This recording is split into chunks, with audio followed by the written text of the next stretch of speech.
ऋग्वेद में जिन इंद्र का वर्णन सर्वाधिक प्रतापी देवता के रूप में किया गया हो और 250 से अधिक सूक्तों में सबसे शक्तिशाली एवं सबसे महत्वपूर्ण देवताओं में से एक और देवराज के रूप में चित्रित किया गया हो, वही इंद्र पुराणों में दोषपूर्ण पात्र के रूप में क्यों दर्शाया जाता है? क्यों उन्हें ईर्ष्या से भरा हुआ, वासनाओं तथा भौतिक आनंदों में लुप्त ही दिखाया जाता है? वास्तविकता में कैसे हैं देवराज इंद्र? वेदों और पुराणों में इंद्र में कितना अंतर है, ये जानकर हम भी हैरान हो गए थे और निश्चित रूप से आप भी चौंक जाएंगे। आज हम देवराज इंद्र से जुड़े हुए कुछ ऐसे रहस्यों के बारे में चर्चा करेंगे जो पहले शायद ही आपने कहीं सुना हो। बड़े बड़े सतयुगी दैत्यों को धराशायी करने वाले इंद्र कैसे रावण, मेघनाद जैसे राक्षसों से हार सकते हैं?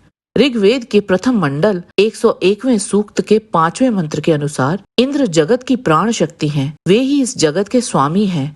वो ही प्राणियों के जीवन का स्रोत है तथा विश्व के सृजनकर्ता के लिए उदारता का प्रतीक है। ऋग्वेद की इंद्र सूक्त के पहले ही मंत्र में कहा गया है कि इंद्र वो हैं जो प्रकट होते ही देवों में श्रेष्ठ हैं। वो ही सबसे पहले प्रकट हुए। वे ही सर्वप्रथम दिव्य ज्ञान की खोज करने वाले तथा ब्रह्मांड में सभी जीवित प्राणियों के स्वामी हैं। शत्रुओं का नाश करने के लिए अवतरित हुए इंद्र के बल की समानता कोई और अन्य देव नहीं कर सकता। जिनकी शक्ति से स्वर्ग तथा पृथ्वी तक के प्राणी भयभीत रहते हैं, उन्हीं शक्तिशाली देव को इंद्र नाम से जाना जाता है।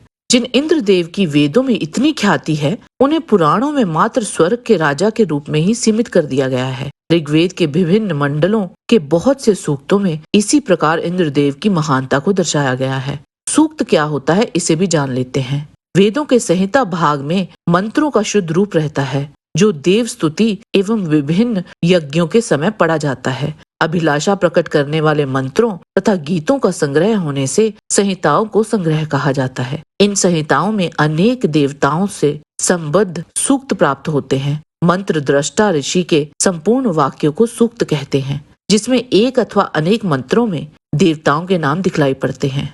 इंद्र सूक्त में विद्यमान मंत्रों में इंद्र का पराक्रम देखा जाता है। इंद्र ऋग्वेद के सबसे अधिक लोकप्रिय महत्वपूर्ण देवता हैं। इसमें 250 सूक्तों में इंद्र की स्तुति स्वतंत्र रूप से की गई है। इसमें इंद्रदेव को अंतरिक्ष लोक के स्वामी के रूप में दिखाया गया है। अधिक अध्ययन करने पर हमें ये भी ज्ञात होता है कि वेदों में कहीं कहीं इंद्र को एक शक्ति के रूप में प्रस्तुत किया गया है, जिसका कोई विशेष आकार नहीं। उन्हें सूर्य भी कहा गया है।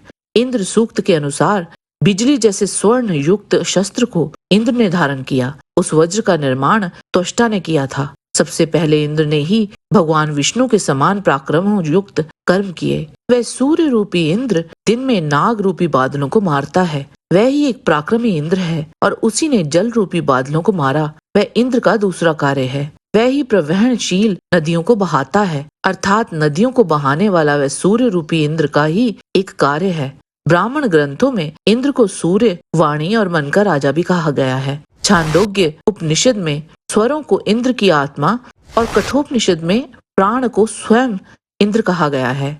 ऐत्रेय उपनिषद में इंद्र को आत्मा और सर्वदेवमय भी कहा गया है। कौशिक की उपनिषद में कहा गया है कि इंद्र का प्रिय धाम स्वर्ग है और वायुमंडल में विद्यमान है। पुरुष भी इंद्र है। ऋग्वेद में ही एक रोचक जानकारी हमें और मिलती है, जो शायद हमें उस बात का उत्तर दे देगी कि कैसे इतना शक्तिशाली होने पर भी कई राक्षसों से उन्हें पराजित हुआ दिखाया गया है। ऋग्वेद के दूसरे मंडल सूक्त 54 के दूसरे मंत्र में ये कहा गया है कि इंद्र द्वारा असुरों दैत्यों से लड़े गए युद्ध केवल ब्रह्मा जी द्वारा रची गई एक माया थी। इंद्रदेव स्वयं तो युद्ध नहीं लड़ रहे थे, बल्कि दैत्यों को भ्रमित करने वाली माया थी जो उस युद्ध में भाग लेती थी।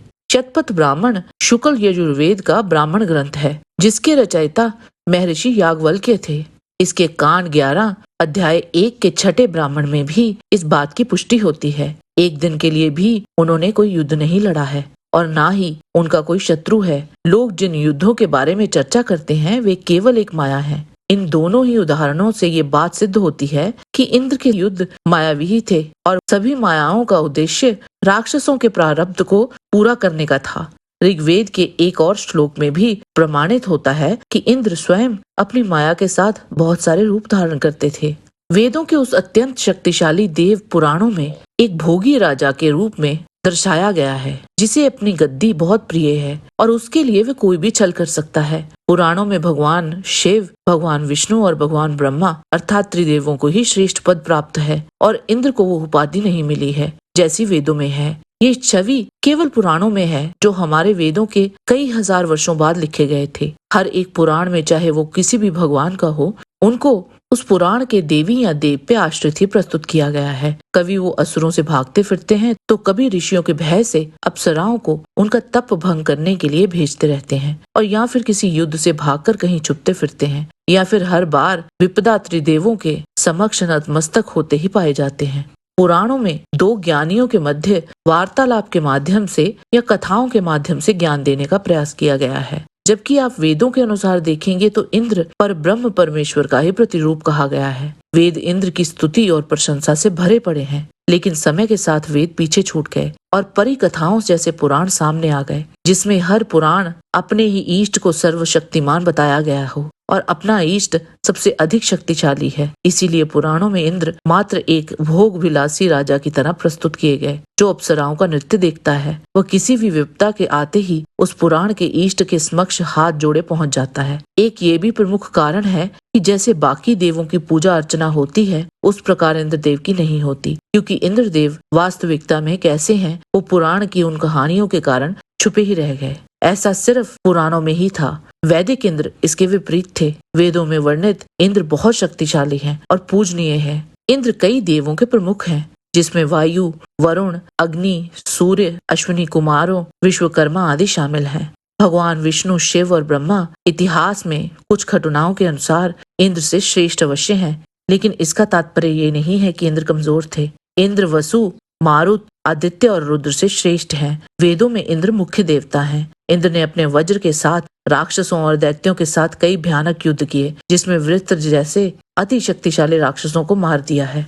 ऋग्वेद की एक ऋचा के अनुसार एक समय असुर वृत्र के कारण भयानक अकाल पड़ा हुआ था। उसने अपनी सहस्त्रों बाहुओं से सभी नदी व सरोवर में जल का प्रवाह रोक दिया था। तब इंद्र अपना वज्र लेकर वृत्र पर टूट पड़े। इस घमासान युद्ध को देखकर अन्य देवता डरकर भाग गए, किंतु इंद्र डटे रहे। भगवान विष्णु उनकी सहायता को आए, किंतु इंद्र ने उन्हें पीछे हटाकर अकेले ही वृत्र से युद्ध कर उसका वध कर दिया। वेदों के इंद्र एक अत्यंत वीर, साहसी व कुशल योद्धा हैं, जिन्होंने कई असुरों का वध किया है, कभी बल से तो कभी युक्ति से। रामायण और महाभारत में इंद्र को देवराज की उपाधि दी गई है। इंद्र के पराक्रम का अनुमान आप इसी बात से ही लगा सकते हैं कि रामायण हो या महाभारत, जब भी किसी योद्धा, चाहे वो श्री कृष्ण हो, श्री राम हो, भीष्म हो या अर्जुन, जब भी उनके पराक्रम की तुलना की जाती थी तो मुख्यतः इंद्र से ही की जाती थी। और जब भी किसी की उत्कृष्ट युद्ध कला का वर्णन करना होता था, तब भी उसकी तुलना इंद्र से ही की जाती थी। रामायण और महाभारत काल में देवराज इंद्र को कई योद्धाओं तथा राक्षसों से पराजित हुआ दर्शाया गया। ऐसा केवल उन वरदानों का मान रखने हेतु ही संभव हो पाया, अन्यथा देवराज इंद्र को पराजित कर पाना उन असुरों तथा दैत्यों के लिए असंभव था। और एक कारण वो भी हो सकता है जो हमने आपको ऋग्वेद के संदर्भ में पहले बताया था। इस वीडियो में हमने केवल वेदों और पुराणों के इंद्र में कितना अंतर है और ये अंतर क्यों है वो बताने का प्रयास किया है। आशा करते हैं कि कुछ सीमा तक हम सफल भी हुए होंगे। इंद्रदेव पर पूर्ण समर्पित वीडियो हम आगे कभी बनाएंगे। जय श्री हरि। आज के वीडियो में बस इतना ही। आशा करते हैं कि आपको हमारा ये वीडियो पसंद आया होगा। कृपया इसे लाइक और शेयर अवश्य करें। किसी भी प्रकार की त्रुटि के लिए आप सबसे क्षमा याचना करते हुए आपसे निवेदन है कि प्रेम पूर्वक परम पिता परमात्मा को मन में धारण करें और बोलें, वैदिक सनातन धर्म की सदा ही जय।